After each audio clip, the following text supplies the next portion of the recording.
नमस्कार, आप देख रहे हैं इंडियन न्यूज और मैं हूं नव्या। हमारा देश कई जाति, धर्मों और संस्कृति से मिलकर बना है। भारत में कई संप्रदाय के लोग निवास करते हैं। उनमें से एक हैं वनांचल में रहने वाले लोग, जो शहर से दूर जंगलों में रहते हैं, जिनका आम लोगों से सीधा संपर्क नहीं होता। हमारा ये विशेष प्रोग्राम समर्पित है वनांचल में रहने वालों पर, जिनकी जिंदगी आधुनिकता से दूर, प्रकृति से नजदीक है। तो आइए हम आपको लिए चलते हैं जंगलों, पहाड़ों और नदियों में, जहां बसती है छत्तीसगढ़ की आत्मा।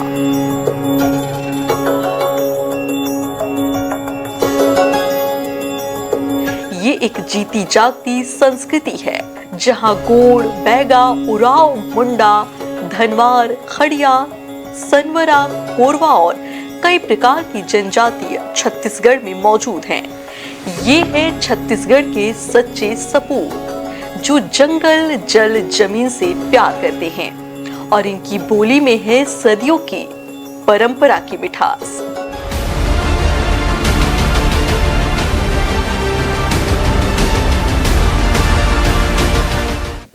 भारत की संस्कृति विविधता में कुछ समुदाय ऐसे भी हैं जिन्होंने न केवल इतिहास को आकार दिया, बल्कि अपनी परंपराओं से धरती को भी सजाया। छत्तीसगढ़ के जनजातीय जीवन का गौरव गोंड जनजाति एक ऐसा ही नाम है जो अपने अद्भुत सांस्कृतिक सौंदर्य, ईमानदारी और प्राकृतिक जीवन शैली के लिए जानी जाती है। ये जनजाति सिर्फ एक समुदाय नहीं, बल्कि एक विरासत है जो छत्तीसगढ़ की आत्मा में गहराई से रची बसी है। आइए जानते हैं इनके बारे में।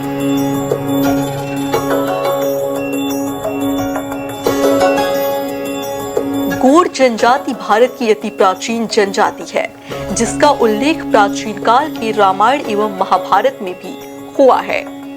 गोंड जनजाति मध्य प्रदेश, छत्तीसगढ़, महाराष्ट्र, उड़ीसा और आंध्र प्रदेश में पाई जाती है। छत्तीसगढ़ में गोंड जनजाति के लोग विभिन्न क्षेत्रों में निवास करते हैं।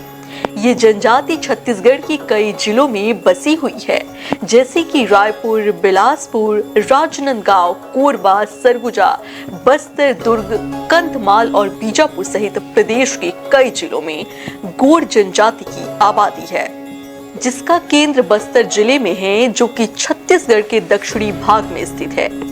गोंडों की अधिक जनसंख्या हो जाने के कारण ही इन्हें गोंडवान कहा गया। गोंड को दो भागों में बांटा गया है। पहाड़ी क्षेत्रों में रहने वाले गोंड, जिन्हें मारिया कहा जाता है, और मैदानी क्षेत्रों में रहने वाले गोंड, जिन्हें मूरिया कहते हैं। गोंड जनजाति 13वीं से 19वीं शताब्दी के बीच मध्य प्रदेश के दक्षिण एवं मध्य भागों में बसे हुए थे। 5वीं 6वीं शताब्दी में गोदावरी नदी से होते हुए मध्य भारत के पहाड़ों में फैल गए। इतिहास बताता है कि छत्तीसगढ़ एवं मंडला क्षेत्रों में भी गोंडों का शासन हुआ करता था। गढ़ मंडला के गोंड शासक संग्राम शाह तथा उनके पुत्र दलपत शाह प्रसिद्ध शासकों में से एक थे। दलपत शाह ने मोहला की चंदेल राजा की पुत्री दुर्गावती से विवाह किया था, जो रूपवती और बहादुर महारानी थी, और महारानी ने मुगल सम्राट अकबर से भी युद्ध किया था। गोंडवाना पर मुगलों एवं मराठों का भी शासन रहा था। गोंड लोगों को परिश्रमी, बहादुर योद्धा माना जाता है। गोंड जनजाति गोंडी भाषा बोलते हैं, जिसमें तेलुगु भाषा का प्रयोग होता है, जिस पर द्रविड़ भाषा परिवार की तेलुगु भाषा का प्रभाव है। इनकी भाषा में गोंडी भाषा एवं तमिल एवं कन्नड़ भाषा का भी प्रभाव देखने को मिलता है। पहाड़ी एवं पर्वतीय क्षेत्रों में निवास करने वाली गोंड प्रजाति बहुत कम कपड़े पहनते हैं। यहाँ तक कि कुछ समय पहले ही ये लोग पत्तों एवं छालों को पहनते थे। इसमें पुरुष वर्ग केवल एक लंगोटी पहनता है, और गोंड स्त्रियां लुंगड़ी साड़ी पहनती हैं। मैदानी क्षेत्रों में बसे गोंड आधुनिकता के संपर्क में आ जाने के कारण नवीन प्रकार के वस्त्र एवं गहने पहनते हैं।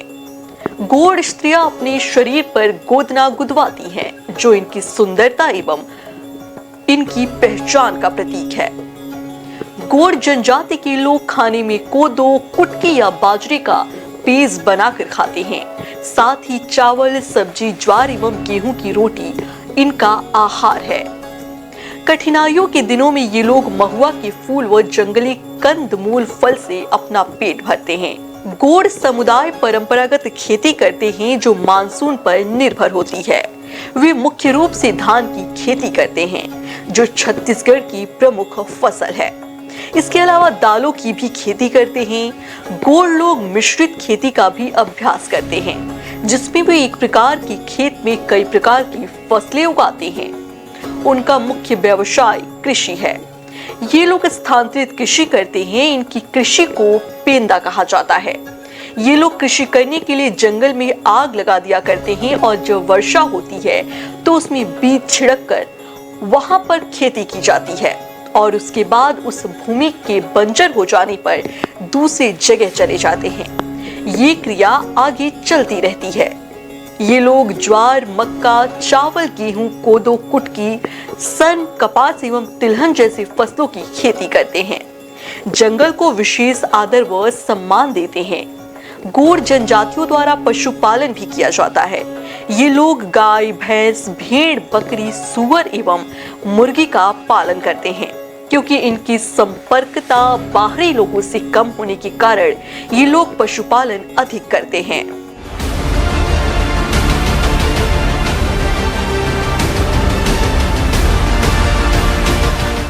अब हम आपको बताते हैं गोंड जनजाति के विवाह संस्कार के बारे में और वो किस प्रकार संपन्न होते हैं जो विश्व प्रसिद्ध के साथ अद्भुत है।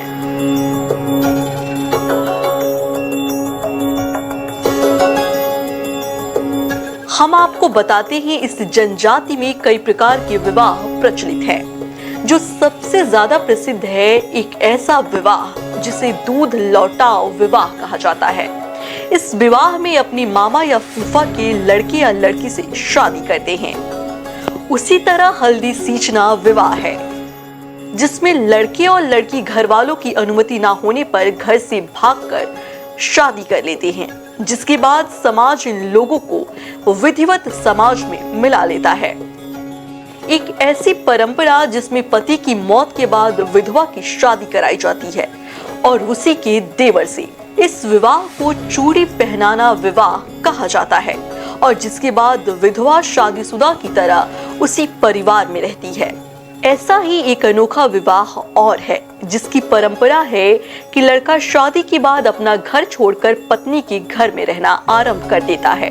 इस विवाह को लमसेना विवाह और सेवा विवाह कहा जाता है जो अपने सास ससुर के घर में रहकर उनकी सेवा करता है। आमतौर पर ये अनोखा विवाह है जिसमें लड़की लड़के के घर बारात लेकर पहुंचते हैं और लड़के द्वारा लड़की पक्ष को दाल, चावल और बर्तन भेंट करते हैं। इस विवाह को पठौनी विवाह कहा जाता है। जनजातीय इलाकों में अधिकांश विवाह चढ़ विवाह कराया जाता है जिसमें वर वधु के घर बारात लेकर जाता है, जिसमें वधु पक्ष के द्वारा वर के घर वालों को दाल, चावल और बर्तन भेंट दिया जाता है। ये विवाह अधिकांश देखने को मिलता है।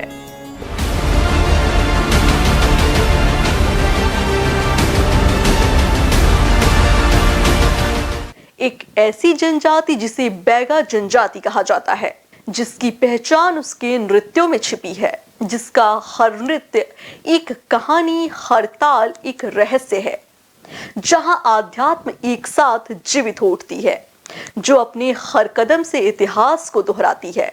आइए जानते हैं इस जनजाति के बारे में।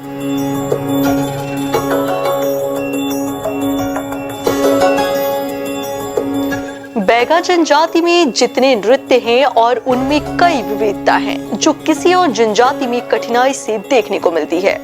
बैगा जनजाति घने जंगलों में निवास करने वाली जनजाति है। इस जनजाति में नृत्यों का एक अलग ही महत्व है। नृत्यों में बैगानी, कर्मा, दशहरा और बिल्मा सहित परधौने नृत्य प्रमुख है। इसके अलावा विभिन्न अवसरों पर घोड़ा पैठाई, बैगा, झरपट तथा रीना और फाग नृत्य का अलग महत्व है और जो बैगा जनजाति में देखने को मिलती है। साथ ही करधौनी विवाह के अवसर पर बारात की आगवानी के समय वैगा नृत्य का भी किया जाता है। इसी अवसर पर लड़की वालों की ओर से आंगन में हाथी बनकर नचाया जाता है। साथ ही बैगा फाग होली के अवसर पर मुखौटे का प्रयोग कर नृत्य भी किया जाता है।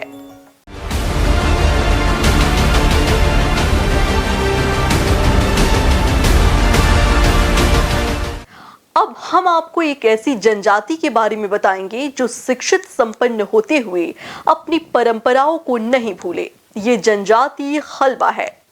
आइए आपको विस्तार से इस जनजाति के बारे में बताते हैं।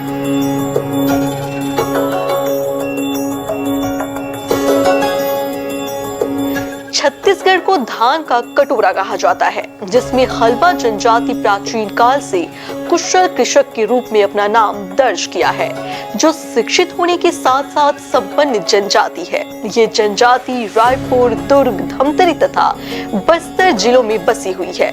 इनकी कई शाखाएं हैं जो बस्तरहा, छत्तीसगढ़िया तथा मरीथिया हैं। मरीथिया का मतलब हल्बाओं की बोली, जो मराठी प्रभाव को दर्शाता है। अधिकांश हल्बा लोग शिक्षित होकर शासन के ऊंचे ऊंचे पदों पर आसीन हैं। शहरी क्षेत्रों में बसने के कारण उनके रीति रिवाजों में भी पर्याप्त परिवर्तन हुआ है। छत्तीसगढ़ में कुछ हल्बा कबीरपंथी हो गए हैं। हल्बा का एक समूह नगेशिया है, जो अंबिकापुर के डीपाडीह, लखनपुर, अनूपपुर, राजपुर, प्रतापपुर, सीतापुर क्षेत्र में बसी हुई है। नगेशिया जनजाति का मुख्य व्यवसाय कृषि कार्य एवं लकड़हारे का कार्य करना है। ये जनजाति जंगलों में निवास करती है। हल्बा जनजाति की मुख्य भाषा हल्बी होती है। यह जनजाति अपनी खुद की भाषा का प्रयोग करती है, जिसे हल्बा भाषा के नाम से जाना जाता है। ये भाषा चिंगाराम, गोंदवाना, छत्तीसगढ़, महाराष्ट्र, तेलंगाना, आंध्र प्रदेश, ओडिशा और मध्य प्रदेश राज्यों में बोली जाती है। हल्बा भाषा का विकास और प्रसार उपनिवेशियों के बीच संवाद की विशेषता के कारण हुआ है और ये जनजातियों की सांस्कृतिक पहचान का हिस्सा बनी हुई है। हल्बा जनजातियों में पोला, नवाखानी, दशहरा, दीपावली और होली त्योहार मनाई जाती है। इनके प्रमुख लोक नृत्य में कर्मा, पड़की, होली नृत्य शामिल है।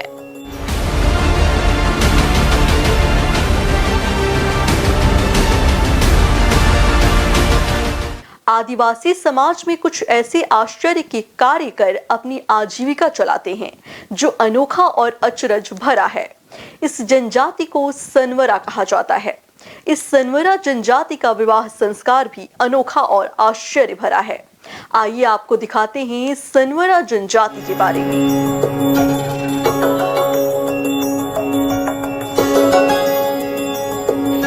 ऐसी जनजाति जो अपनी अनूठी परंपरा के लिए भारत में प्रसिद्ध है।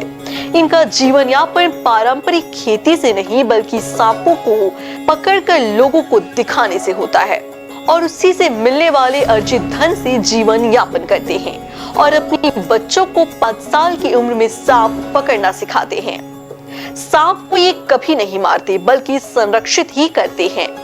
नाग के साथ ही कई जहरीले प्रजाति के सांपों को टोकरी में लेकर गांव-गांव घूमते हैं। इनका विवाह भी अनोखा होता है और एक परंपरा बनी हुई है, जहां शादी में 14 सांप दहेज दिए जाते हैं। इनके लिए सोने चांदी का कोई महत्व नहीं होता। ये जनजाति कुरुडीह, हरदी बाजार, नुनेरा, कोकरकोमा में सनवरा जनजाति के नाम से जानी जाती है।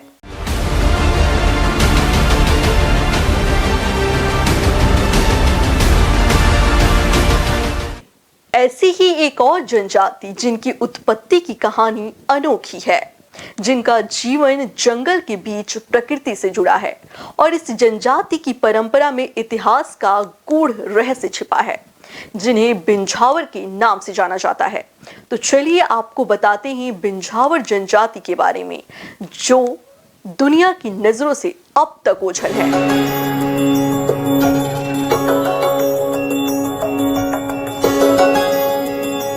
बिंझावर जनजाति की उत्पत्ति को लेकर अलग अलग धारणाएं हैं, क्योंकि बिंझावर की कोई ऐतिहासिक प्रमाण नहीं है।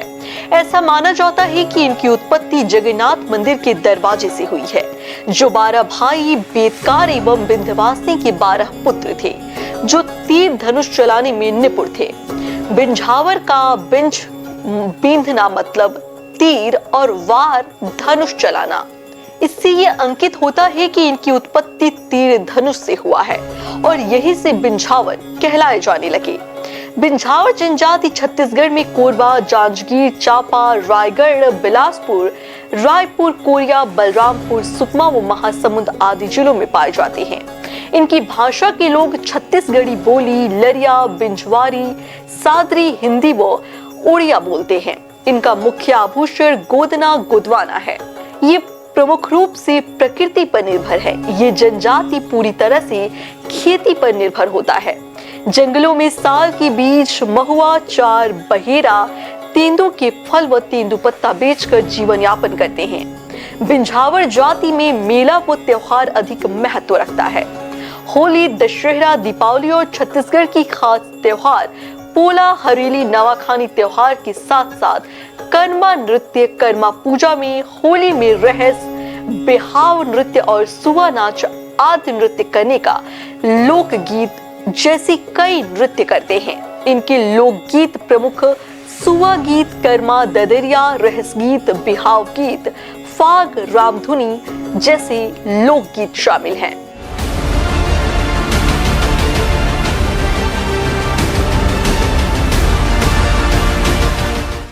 घने जंगलों की अनकही कहानियां, पहाड़ों की ऊंचाइयों से उतरती एक सभ्यता, एक ऐसी जनजाति जो आज भी समय की रफ्तार से अलग अपने ही नियमों के साथ जी रही है, जहां हर पेड़ एक देवता माना जाता है।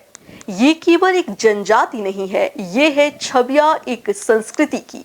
हम आपको बताते हैं खड़िया जनजाति के बारे में।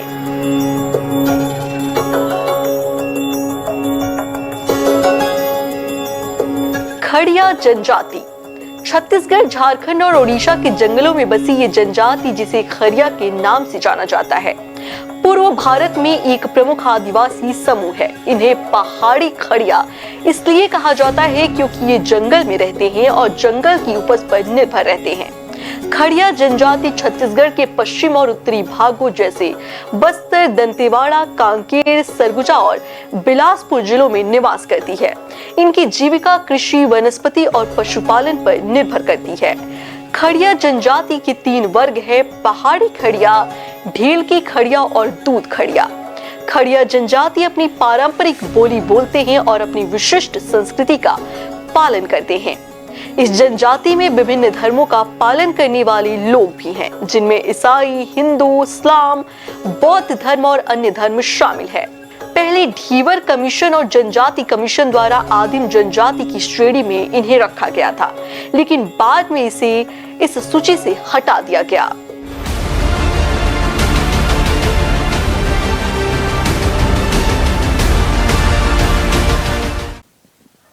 इस धरती के कोने में ऐसा स्थान है जहां एक ऐसी दुनिया बसी हुई है जो हमारे आधुनिक जीवन से कहीं दूर किसी और समय की तरह जीती है। इनके रीति रिवाजों, अनुष्ठानों और जीवन की इस सधी हुई धरा के पीछे कोई ऐसी गहरी समझ छिपी हुई है जो शायद हम तक कभी नहीं पहुंच पाई।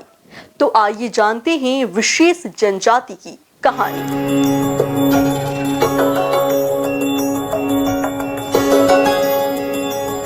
इस जनजाति की रहन सहन और संस्कृति में उनकी समृद्ध विरासत और विविधता प्रकट होती है, जो इन्हें एक अलग थलग जनजाति बनाती है। इस विशेष जनजाति को धनवार जनजाति के नाम से जाना जाता है, जो छत्तीसगढ़ राज्य के विभिन्न भागों में निवास करने वाली एक आदिवासी जनजाति है। ये जनजाति छत्तीसगढ़ के दक्षिण बस्तर और दंतेवाड़ा जिलों में पाई जाती है। छत्तीसगढ़ राज्य में धनवार जनजाति के सदस्य विभिन्न क्षेत्रों और जिलों में निवास करते हैं। ये जनजाति छत्तीसगढ़ के पूर्वी भागों में जैसे कि रायगढ़, कोरबा, जशपुर, सरगुजा, बस्तर और दंतेवाड़ा और दुर्ग जिलों में पाई जाती है। इन जिलों में धनवार जनजाति की संख्या अधिकतर है और वे अपनी परंपरागत जीवन शैली को निभाते हैं। धनवार जनजाति के लोग मुख्य रूप से गांवों में निवास करते हैं, जो खेती और वन्य जीव के लिए उपयुक्त होते हैं। इन गांवों में धनवार जनजाति के लोग समृद्ध समाज और संस्कृति को समर्थित करते हैं और अपनी परंपरागत जीवन शैली को बचाने में जुटे रहते हैं। ये छत्तीसगढ़ के सुंदर प्राकृतिक स्थलों में बसे हुए हैं, जिनमें घने जंगल, पहाड़, नदियां और झीलें शामिल होती हैं। इन स्थानों पर उन्हें अपनी परंपरागत जीवन शैली को जीने का अवसर मिलता है और उससे इन्हें अपनी संस्कृति और धार्मिकता को बचाने में सहायता मिलती है। दंत कथाओं के अनुसार पुराने जमाने में धनुषवाड़ों से युद्ध किया जाता था, जिसका निर्माण आदिवासी करते थे। धनुषवाड़ तैयार करने वाले आदिवासी धनवार कहलाने लगे। धनवार जनजाति का इतिहास भारतीय जनजातियों के समृद्ध और विविध सांस्कृतिक विरासत से भरा हुआ है। उनके जीवन और धरोहर को संरक्षित रखने के लिए कई संघर्ष की कहानियां हैं। इन्होंने अपनी समृद्ध संस्कृति को साझा करने के लिए धार्मिक, विध्वंसक समस्याओं और सामाजिक परिवर्तनों का सामना किया। धनवार जनजाति के लोग अपनी परंपरागत कला, गान, नाच और विशेषज्ञता के लिए प्रसिद्ध हैं। उनकी शैलकारी कला में अनूठे आभूषण, संगीत और नृत्य होते हैं, जिसे वे अपने समाज में संजीवनी रखने के लिए उपयोग करते हैं। धनवार जनजाति की भाषा तथा बोली हिंदी की उपजाति में आती है। ये भाषा धनवार जनजाति के लोगों में आपसी संवाद में उपयोग की जाती है और समाज के संचार का महत्वपूर्ण साधन है। धनवार जनजाति के लोग इस भाषा का प्रयोग अपनी समाज, संस्कृति और परंपराओं को संज्ञान में रखने में करते हैं। कथा, कहानियों, लोकगीतों और नृत्यों में भी इनके भाषा का उपयोग किया जाता है, क्योंकि ये समाज की भाषा, संस्कृति और गौरव का प्रदर्शन होता है। धनवार जनजाति की भाषा और बोली उनकी समाज की अमूल्य समृद्धि है, जो उनकी अलगाववादी और समृद्ध संस्कृति का प्रतीक है। धनवार जनजाति का रहन सहन और संस्कृति उनकी समृद्ध और विविध जीवन शैली को प्रकट करता है। इनके रहन सहन और संस्कृति में अपनी खासियत होती है, जो उन्हें अनूठे और अलग थलग बनाती है। ये लोग अधिकांशतः गांव या छोटी छोटी बस्तियों में रहते हैं। इन गांवों में उनके आवास, घर बंबू, लकड़ी, घास या पत्ते और मिट्टी से बने होते हैं। धनवार जनजाति के लोग जंगली क्षेत्रों में बसे होते हैं और अपने आवासों को प्राकृतिक संसाधनों से बनाते हैं। वे अपने आवास को खूबसूरत और सुरक्षित बनाए रखने के लिए खास प्रयास करते हैं। धनवार जनजाति का खान पान धान, गेहूं, जौ और सब्जियों पर आधारित होता है। वे अपने खेतों में उगाई गई फसलों का सेवन करते हैं और समय समय पर जंगली फलों और सब्जियों को भी खाते हैं। इनके खाने के तौर तरीके में भी इनकी खासियत होती है, जो इन्हें अनूठा बनाती है।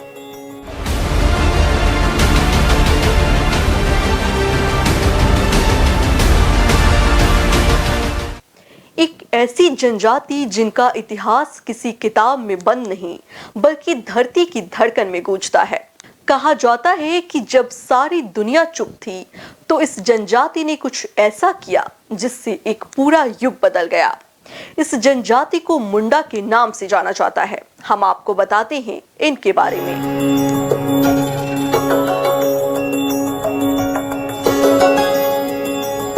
कुछ कहानियां सिर्फ सुनी नहीं जाती, उन्हें महसूस किया जाता है। वो कहानियां जो जंगलों की सरसराहट में दबी होती है। मुंडा जनजाति का छत्तीसगढ़ में एक लंबा और समृद्ध इतिहास है, जो प्राचीन काल से जुड़ा हुआ है। वे मुख्य रूप से छोटा नागपुर पठार क्षेत्र में पाए जाते हैं, जो अधिकांशतः झारखंड के हिस्से के साथ साथ बिहार, छत्तीसगढ़, ओडिशा और पश्चिम बंगाल के पड़ोसी क्षेत्रों में भी फैला हुआ है। मुंडा जनजाति की अपनी संस्कृति, भाषा और लोक कला है, जो उनकी पहचान का एक महत्वपूर्ण हिस्सा है। मुंडा जनजाति का इतिहास महाभारत काल से भी पहले का है।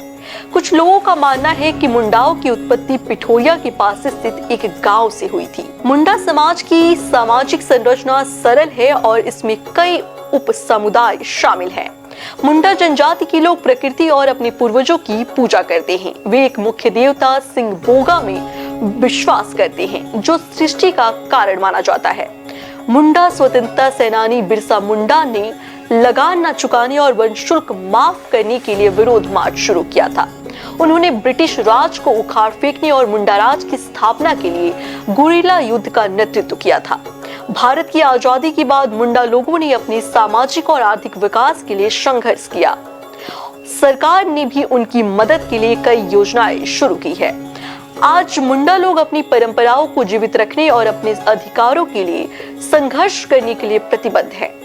छत्तीसगढ़ में मुंडा जनजाति छत्तीसगढ़ के क्षेत्रफल के एक बड़े हिस्से में निवास करती है और वे प्राचीन इतिहास से जुड़े हुए हैं। मुंडा छत्तीसगढ़ के आदिम आदिवासियों में एक मुख्य स्थान प्राप्त कर चुके हैं।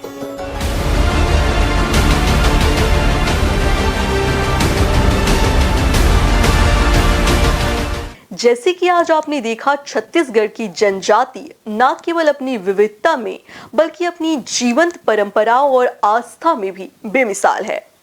इनकी दुनिया आधुनिकता से कोसों दूर प्रकृति और संस्कृति से गहरे जुड़ी हुई है। इनकी परंपराएं और कला, नृत्य और लोकगीत हमारे समाज के लिए एक अमूल्य धरोहर है जिन्हें हमें संजो कर रखना चाहिए। आज का हमारा विशेष कार्यक्रम यहीं समाप्त होता है। हमें उम्मीद है कि आपने इन अद्भुत जनजातियों की असलियत और उनकी जीवन शैली को महसूस किया होगा। हम आपको आगे भी कुछ ऐसी ही अनकही और अनसुनी कहानियां लेकर आएंगे। तब तक के लिए आप रखिए अपना ख्याल। देखते रहें इंडियन न्यूज़। धन्यवाद।